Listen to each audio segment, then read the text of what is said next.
Hey everybody, this is Ethan, CFA Charterholder and investment professional, and by popular request, today I'll be reviewing DIVO, the Amplify CWP Enhanced Dividend ETF. In my opinion, it takes a much better approach to income generation than most other covered call alternatives like JEPI, SPYI, XYLD, and XDTE. Now, some of you are probably thinking, hold on.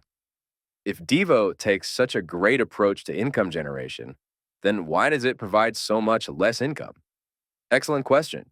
If the answer is different than what you've heard from other YouTubers, that's probably because I actually do this for a living and bring decades of investment experience. So I often see things beyond the surface level that many others may not see.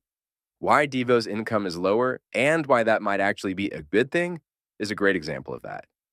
To understand the differences between these ETFs, I think it's helpful to think of them along a spectrum, which also includes other dividend ETFs that don't use covered calls, like SCHD. With equity income ETFs, there's a simple trade off.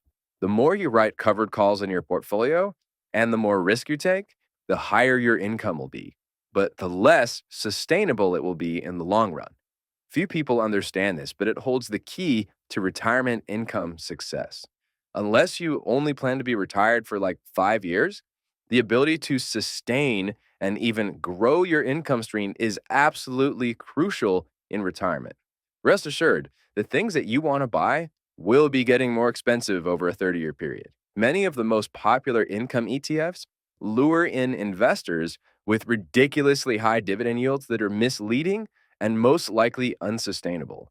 The factors that make them the least sustainable in the long run and the least attractive to me are precisely the things that make them the most attractive to the average investor because they all juice up the yield, and the yield is the main thing everyone cares about. That's writing covered calls on more of the portfolio, writing covered calls at the money or very close to it, and investing in a volatile underlying portfolio. Think of your single stock covered call ETFs as being the worst of the worst, in my opinion, with ultra high volatility and covered calls on most or all of the portfolio. That's how you get yields above 70%. But it's also how you subject yourself to potential financial ruin if you rely on them. These returns are with dividends reinvested, by the way.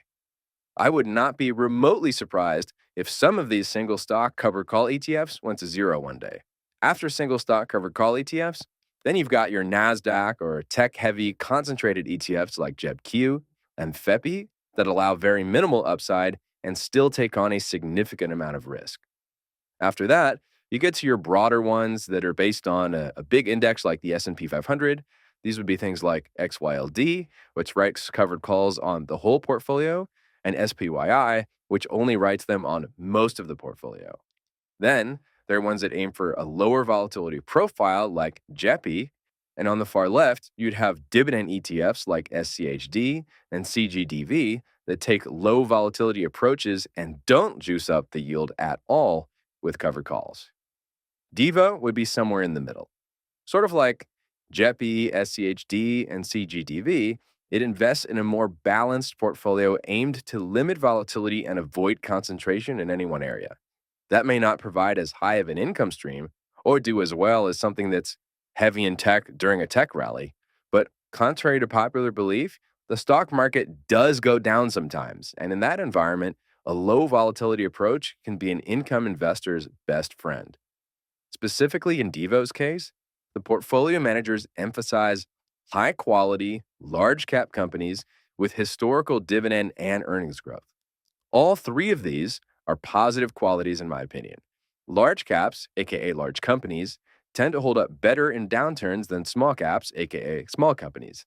And companies that consistently grow their earnings and dividends also tend to hold up better in downturns than ones that don't. They also remain relatively balanced among the sectors, which avoids overconcentration in any one of them. And if you've been watching this channel, you know I think tech stocks are in for a major correction that will crush covered call ETFs that are concentrated in them. So, while the fact that they only own 20 to 25 stocks does concern me a little, that concern is alleviated a bit by knowing that they won't all be exposed to the same set of risks. That means if we do have a tech driven downturn in the stock market, a lot of the holdings in this portfolio would likely hold up much better than the overall market. The second part of this approach that sets it apart is it only writes covered calls on 30 to 60% of its portfolio instead of 80 to 100% like most others.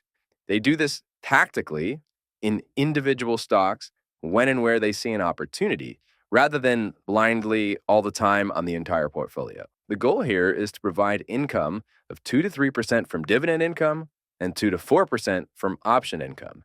That's gross, meaning not including fees. So with the 56 basis point, aka 0.56% per year expense ratio, you can think of that as more like a 1.75 to 2.75% yield from dividends and 1.75 to 3.75% from options. Or just to simplify it, basically a yield in the mid single digits, around 5% give or take after fees. So back to our original question. Why might a lower yield actually be better? These two components, the lower volatility approach, along with the more limited use of covered call options, do lead to a lower yield.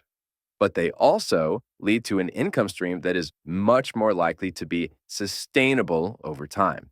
Unless you only plan to be retired for 5 years, long-term sustainability is something you should definitely be thinking about. Prices of things that you need will go up over time. And if you don't generate a growing income stream, eventually you won't be able to afford them anymore. Simple as that. There are two reasons that this approach is more sustainable. First, it's likely to lose less when the market is going down than something that's taking a more aggressive, concentrated approach like FEPI and JEPQ. Mathematically, the more you lose, the harder it is to make it back up. So, for example, if you lose 10%, you don't just need to make 10% to get back to even, you need to make more like 11%. If you lose 50%, you don't just need to make 50% or 51% to get back to even, you need to make 100%.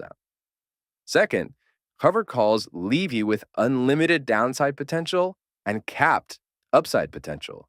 The more of your portfolio that has its upside potential capped, the harder it will be to recover any losses if you should have some, and you will have some eventually. Going back to our spectrum, that's why things that are highly volatile and or cap most of their upside are unlikely to be able to sustain their high yields over the course of time. If you can't sustain your income stream, actually, if you can't grow your income stream over time, your retirement income plan is not very likely to work out. So, has DIVO been able to grow its income stream over time? Yes, it has. There's no guarantee that it will do this in the future, but in my opinion, the approach to simply enhance the income to create a US stock portfolio with a modestly higher yield and better risk-adjusted return profile than the S&P 500, rather than using some gimmicky strategy to juice up the yield as much as possible and trick investors into buying, this is a much better strategy in the long run. I would temper expectations on all US equity covered call ETFs since we've been on a historic run for US equities that is unlikely to be repeated very often. But unlike most of them, DIVO's approach does give it a legitimate chance to create a sustainable, growing income stream in the 5-ish% range. I still prefer strategies that don't cap any of the upside with covered calls, but if you're going to do it, this is a much better way to do so, in my opinion. If you enjoyed this video, hit that like button, leave a comment with what you want us to cover next, and be sure to subscribe so you won't miss it. And if you want to continue the investment conversation with my partner Kyle and I, you can click the link in the description to join our Discord, which is free as I'm recording this, but may not stay that way forever. Thank you for watching, and we'll see you in the next video.